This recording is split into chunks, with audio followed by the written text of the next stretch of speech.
Мислам дека секој треба да има одделена пасија, без разлика што е пасијата. И кај мене, да речеме, навистина, последните 5-6 години стана моторите и колите.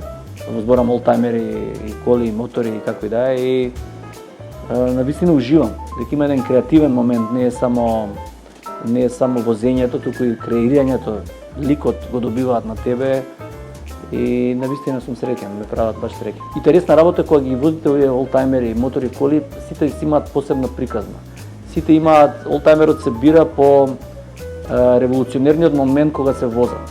И сите тие се поврзани со одреден степен на музика, во зависност од дали возите тркачки мотор, кој што дава посебен тип на адреналин, кој што има посебен тип на музика, дали возите кафе рейсер, кој што дава посебен тип на музика, дали возите патувачки мотор, дали возите олтајмер од 60-ти, дали возите олтајмер од 70-ти, дали возите олтајмер од 80-ти. Сите се во различни филмови употребени, така да